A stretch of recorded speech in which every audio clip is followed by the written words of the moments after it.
در ناحیه وسیع با اقدام شعبه کارگزاران و اوایل مقامات اجرایی حکومت دولتی ناحیه در موضوع پیشگیری زورواری در اوایل تحت عنوان 16 روز بدون زورواری در اوایل شده گذشت.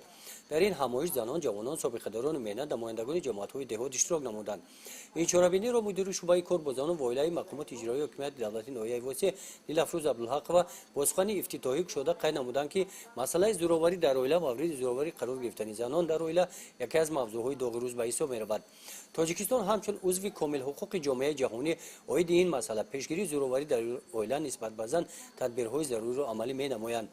یکی از این تدبیرها قبول قانون جمهوری تاجیکستان درباره پیشگیری زورواری در اوایل میباشد که 19 مارس سال 2013 قبول کرده شده است. مقصد اساسی این قانون حمایت نمودن حقوق اهالی زنها، مردها و کودکان میباشد. نیلافروز عبدالحق و ماده‌های این قانون را شرح داده ماهیت آن را با اشتراکچیان این چورابینی به طور وسیع گشوده داد. در این همایش سردار بخش جوانان و ورزش مدیر بخش حقوق کودک برآمد نموده اوید پیشگیری زورواری در اوایل محافظت حقوق اعضایان اوایل مخصوصا کودکان سخن کردند. قید کرده شد که سطح جداشوی اوایل‌ها سال تا سال زیاد گردیده در نتیجه زیاده از 3000 کودکان از سرابانی محروم شدند.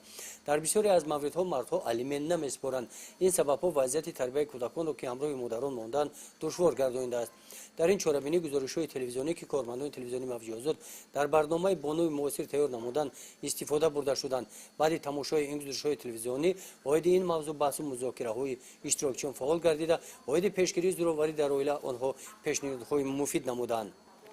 در این روز از جانب شعبه کار با زنان و اوایل مقامات اجرایی حکومت دولت ناحیه عکس گذارانی داشته اوید این موضوع به اشتراکچیان چورابینی موادهای اطلاعاتی تقسیم کرده شدند. همین گونه چورابینی از جانب بخش کار با جوانان و ورزش ناحیه وسیع دایر گردید. در این همایش نمایندگان مقامات‌های حفظ حقوق، ثبت اسناد حالت شهروندی ناحیه، نمایندگان جماعت‌های دهات اشتراک نموده اوید پیشگیری زورواری در اوایل اندیشه‌های خود را ابراز نمودند. گزارش خواجه نظریف خدای نظر ظروف از ناحیه وسیع.